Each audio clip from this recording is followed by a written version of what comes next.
best we can. Disrespectfully, fuck all of y'all. The fact I am going to state here on this good day is that every person in this room right now has two faces, if not fucking more. And if you can't own up to it, that's your own demons to fight, baby. We had a sister walk out crying, and not a single one of you bitches flinched, didn't move, didn't even think about getting up to check on her. Didn't try to stop her at all. And then when you found out she quit, couldn't have gave a fuck less. It's clear where your minds are at. I give a fuck. How do you see us not caring? That's fucking bullshit. I'm not shocked that Koco is saying these things. That's the thing. I just don't know what to say or how to defend myself in a way that she will take to heart.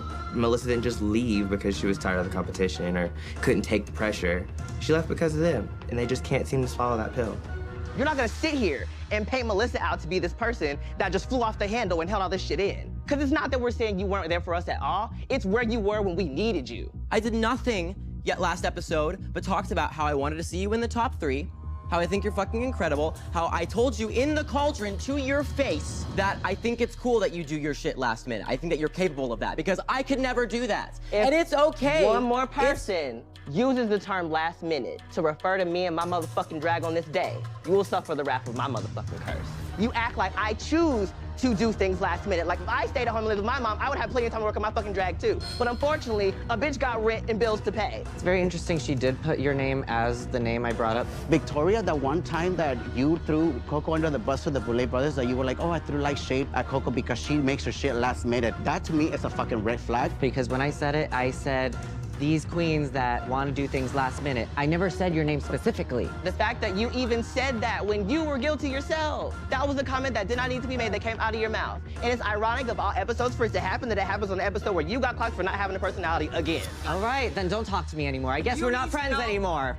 It's like my parents got divorced again or something. Like, it feels hopeless. Being a bitch is not a personality. That's not how you win. It's a terrible strategy, by the way. And speaking of strategy, Hoso, what's it like being the smartest person in the room? Because everybody else seems to be too dumb to realize that they're falling for your fucking plan. I really don't know what Koco's talking about when she says I am strategizing. That's the last thing I want to do in this competition. And I don't know what I did to make me seem that way to her. She's always somehow involved in the drama, but whenever it comes down to it, it's like, it's not me. There's nothing I can do about it. When she can't see how her actions are contributing to the problem. And that's an example of what I'm talking about with her plan. You're being an asshole. I came into this competition. You came in this competition for what, Astrid? Let's make it about you again. How can we make this right? How can we all get on the same page? Everything that Koco's saying right now has every shred of evidence to back it up. Speak your truth, girl. What I hate is what happened and how it's affecting us now. It is unfortunate that in this day and age, it takes that level of energy to feel heard. And it's clear that Melissa didn't hoot and holler because she wanted to stay. That was not a performance. That was not for attention. That was out of pure hurt. That comes from a place where you let walls down around people that you thought you could trust. That's where a lot of my rage came from. A person that let their guard down to us is no longer here by their own admission because we made them feel that unwanted and miserable.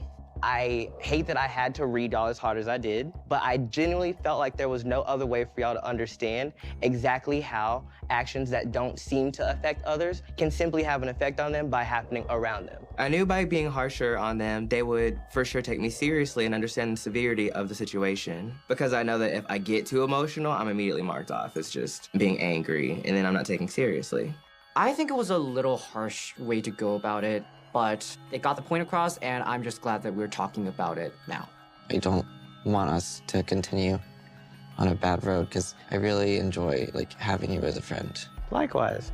Weeks ago when I told you that you have my support and I want to show you that, I meant it, and I'm really sorry that you haven't felt that way.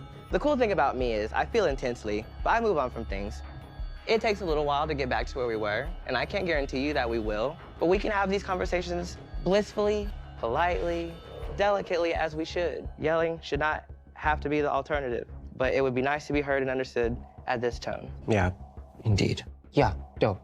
That, yeah. Thank you.